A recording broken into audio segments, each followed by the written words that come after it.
नमस्कार, मैं हूं ऐश्वर्या कपूर और आप देख रहे हैं रिपब्लिक भारत। और आज रिपब्लिक भारत पर है एमओएस फाइनेंस अनुराग ठाकुर, जिन्होंने अपनी साथी निर्मला सीतारमण के साथ लगातार 5 दिन प्रेस कॉन्फ्रेंस करके पूरे देश को बताया कि जो प्रधानमंत्री ने 20 लाख करोड़ का जो एक बूस्टर पैकेज अनाउंस किया था, उसकी एक एक पाई कहां, कब और कैसे लगाएगी भारत सरकार। अनुराग ठाकुर हमारे साथ है। अनुराग जी, बहुत बहुत स्वागत है आपका।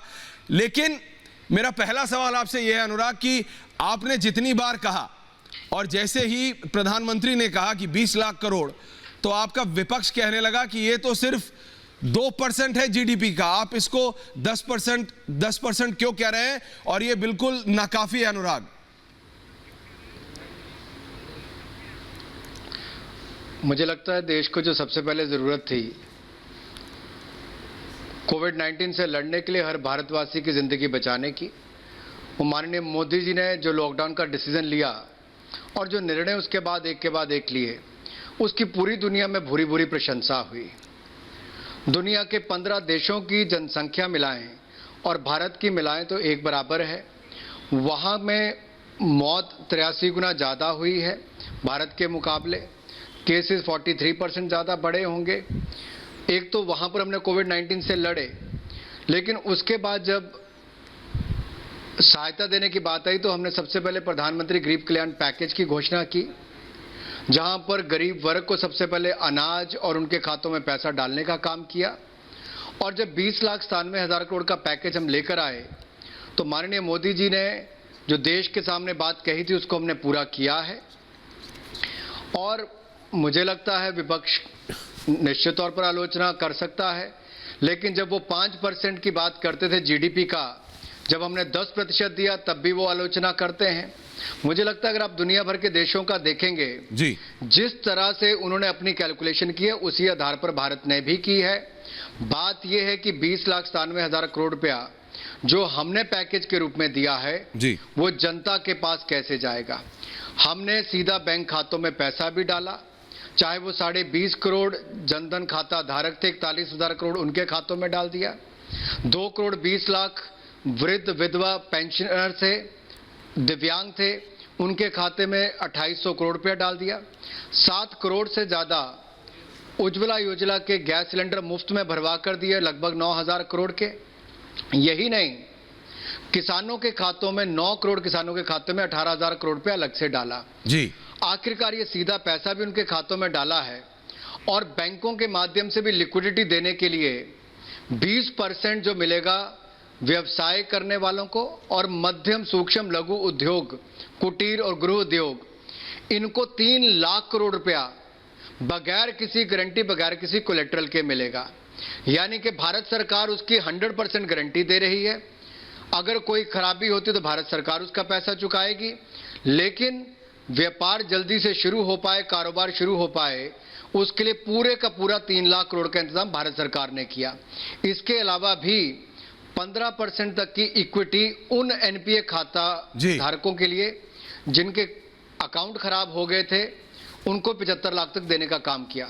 तो मुझे नहीं लगता कि इसमें कोई आलोचना करने वाली बात है, क्योंकि हमने लगभग सभी वर्गों को इसमें शामिल करने का प्रयास किया है। आप ये कहते हैं अनुराग जी, लेकिन आप और आपकी साथी जो आपकी कैबिनेट में मिनिस्टर हैं, शायद वो पहले ऐसे वित्त मंत्री होंगे जिनको इस तरह की एक इकोनॉमिक इमरजेंसी का सामना करना पड़ रहा है। बहुत सारे इकोनॉमिस्ट कहते हैं कि आप आरबीआई को मोनेटाइज कर दीजिए और फिर वो एक ऐसा तरीका होगा जिससे कि इंडियन इकोनॉमी को सपोर्ट होगा। आप क्या सोचते हैं, क्या ये ठीक है? देखिए, पिछले 2 महीनों में हमने लाखों लोगों से देश भर में सुझाव लिए जी, वेबिनार्स करके, वीडियो कॉन्फ्रेंस करके, वर्चुअल मीटिंग्स करके, और इन सब से जो हमें फीडबैक मिला, फिर मंत्रालयों से अलग अलग बैठकें की गई, सबसे चर्चा करके सब स्टेक होल्डर्स के बाद हमने निर्णय लिया कि जिस गरीब के खाते में पैसा चाहिए उनके खाते में पैसा भी डाला। जिन किसानों को फसल खरीद के लिए पैसा चाहिए था, 74,000 करोड़ रुपया हमने फसल खरीद के लिए न्यूनतम समर्थन मूल्य के लिए दिया। 18,000 करोड़ उनके खाते में अलग से डाला। 86,000 करोड़ रुपए के ऋण हमने उसी 1.5 महीने के अंदर किसानों को दिए। और जो 4.25 लाख करोड़ किसानों ने लोन ले रखा था उस पर ब्याज जो था उसको भी राहत दी कि 3 महीने तक आपको किस्तें नहीं देनी। जी मैं आरबीआई का धन्यवादी हूं कि माननीय वित्त मंत्री जी ने जो भी उनसे आग्रह किया मॉरेटोरियम देने के लिए, यानी कि किस्त ना चुकाने के लिए 3 महीने की छूट पहले दी, अब 3 महीने की और दे दी है, तो 6 महीने तक आपको अपनी किस्त नहीं देनी वो भी कर दिया। उसको टर्म लोन में आप कन्वर्ट कर सकते हैं वो भी कर दिया। 40 बेसिस पॉइंट एक बार फिर आपके इंटरेस्ट रेट में कम कर दिया और रिवर्स रेपो रेट में भी 40 बेसिस पॉइंट कल और कम कर दिए। मैं आरबीआई के गवर्नर और उनके सारी टीम का बहुत आभारी हूं। अगर आप पिछले साल से देखेंगे 2019 की शुरुआत से अब तक 6.5% से आज 4% पर आकर ऋण के खड़ा हो गया है, जो उसकी अमाउंट है, इंटरेस्ट रेट है जी। ये क्यों हुआ? लगातार इसमें कटौती की गई है। इससे व्यापार करने वालों को, लोन लेने वालों को लाभ मिलेगा ताकि कारोबार बढ़ा सकें। लेकिन दूसरी ओर जो सुकन्या समृद्धि योजना है या हमारे वृद्ध बुजुर्ग हैं, ऐसे लोग, उनके लिए वयोवंदना योजना हो या बाकी योजना हो, उनके माध्यम से इंटरेस्ट रेट को ज्यादा रखा गया है। तो सभी का ख्याल रखा, व्यापार कारोबार करने वालों का, एजुकेशन लोन लेने वालों का, उनको सस्ता ऋण कर दिया है, लोन का इंटरेस्ट रेट। लेकिन जहां पर कुछ ऐसे वर्ग हैं जिनको आवश्यकता है ज्यादा इंटरेस्ट रेट की, उनके लिए ज्यादा भी किए।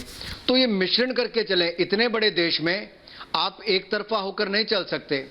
हमें देश की अर्थव्यवस्था को वापस पटरी पर लाना है, तो हमने 21 लाख करोड़ के लगभग का ये जो पैकेज दिया है, इसके साथ बहुत सारी, ऐश्वर्या जी, हम लोग रिफॉर्म्स भी लेकर आए जी।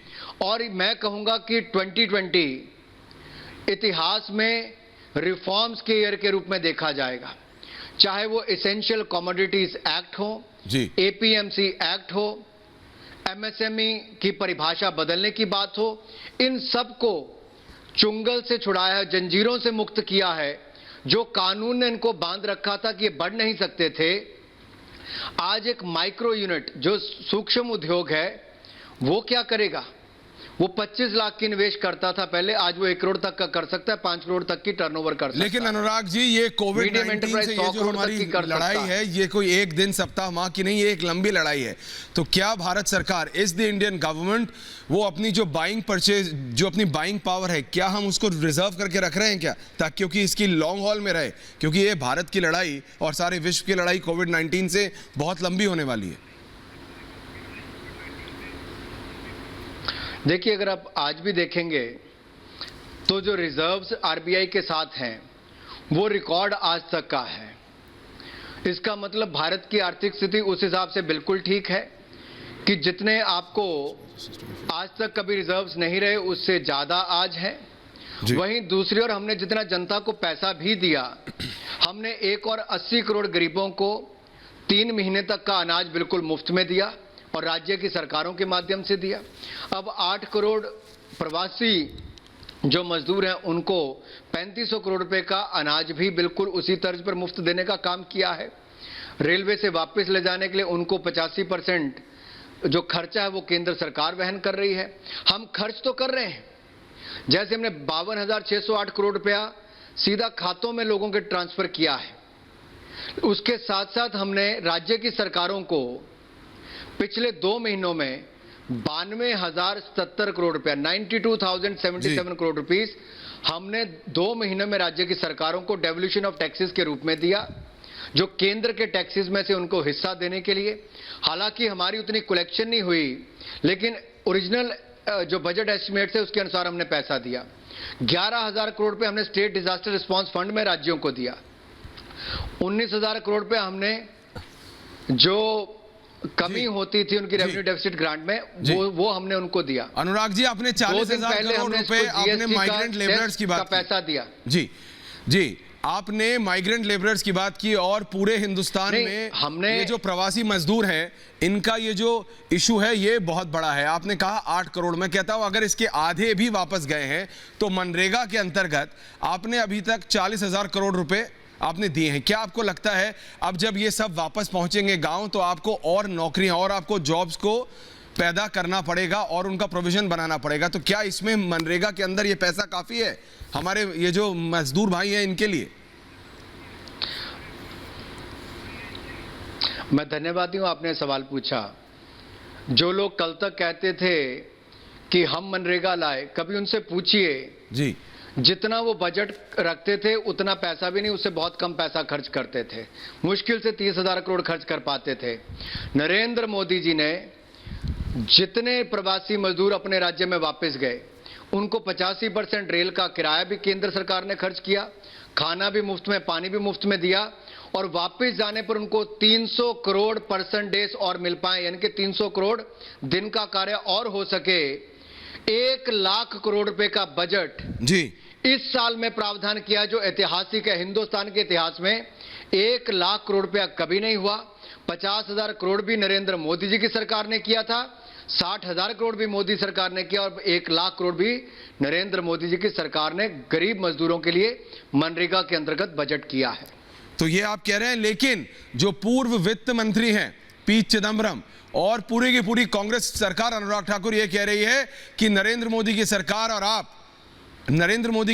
और आप जानबूझ के मनरेगा के साथ आप ये करते हैं। तो इसका क्या काउंटर देंगे? आपने कहा कि 1 लाख करोड़ कुल किया है और कांग्रेस की सरकारों में तो जितना बजट होता था उतना भी खर्च नहीं होता था। तो ये इस समय जब पूरे देश को एक साथ आ जाना चाहिए पार्टीजन पॉलिटिक्स से ऊपर उठ के, ये तब भी ब्राउनी पॉइंट्स गेन करने के लिए मजदूर भाइयों के साथ जो वापस जाना चाहते हैं उनके साथ ये पॉलिटिक्स क्यों हो रही है अनुराग ठाकुर जी? मैं 2 बातें कहना चाहता हूं। कुछ लोगों को गुमराह करने की, झूठ बोलने की आदत होती है, उनका हम कोई हल नहीं निकाल सकते, लेकिन आंकड़े देश के सामने हैं। चाहे वो पूर्व वित्त मंत्री, पूर्व प्रधानमंत्री हो, ना आंकड़े आप बदल सकते ना मैं बदल सकता हूं जी। उनके समय क्या होता था, कितना पैसा बजट में रखते थे, कितना खर्च करते थे, आप उसको सामने रखिए। हमारी सरकार ने 182 रुपए दिहाड़ी से बढ़ाकर 202 रुपए आज के समय की, ताकि गरीब को और पैसा मिल सके।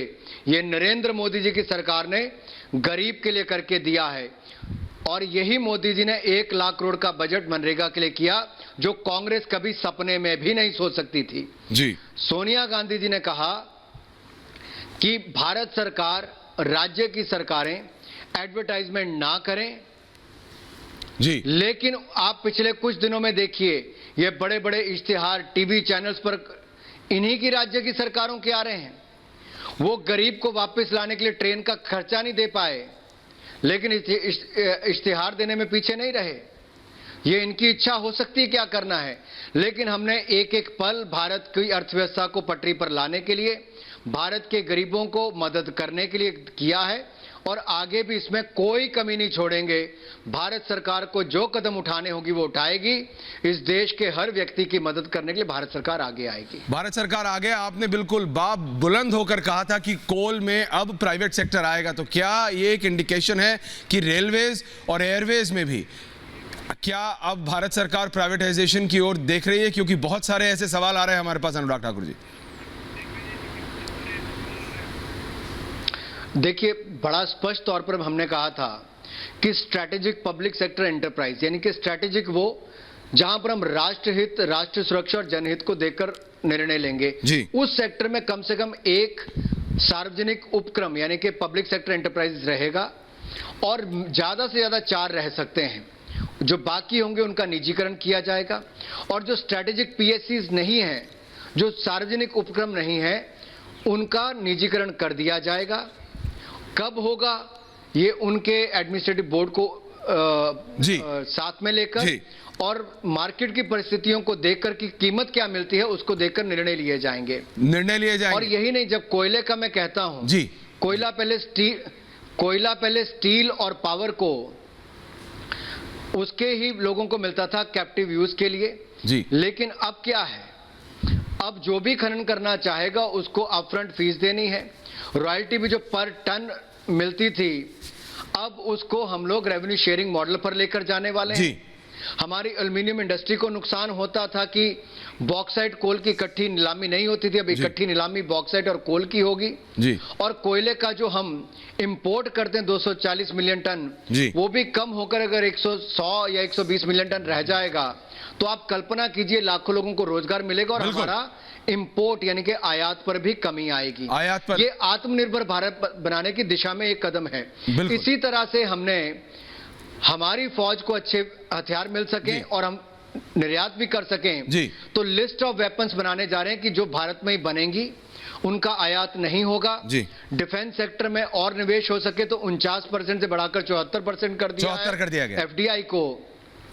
और जो ऑर्डिनेंस डेवलपमेंट फैक्ट्रीज हैं उनका भी निगमीकरण किया जाएगा, कॉर्पोरेटाइजेशन किया जाएगा, ताकि उनकी काम करने की क्षमता और बढ़ सके। तो आप ये साफ इशारा दे रहे हैं। लेकिन अब मेरा एक आपसे सवाल व्यक्तिगत है। जैसा कि मैंने कहा कि आप वित्त मंत्रालय में पहली बार शायद ऐसा हुआ है कि इस तरह की एक आर्थिक आपदा की सिचुएशन आई हो। आप भी दिल्ली में रहते हैं, दिल्ली हॉटस्पॉट है, आपका भी परिवार यहाँ है।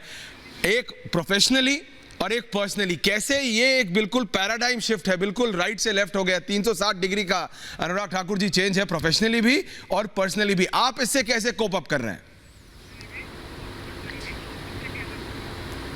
देखिए, पिछले 2 महीनों से जी मैं अपने ही घर में एक 10 फुट बाय 12 फुट का कमरा है, उसी में ही रहता हूं। मैं अपने घर के अंदर भी नहीं जाता और मेरा यही प्रयास रहता है कि ऑफिस से आऊं तो वापस वहीं पर रहूं जी।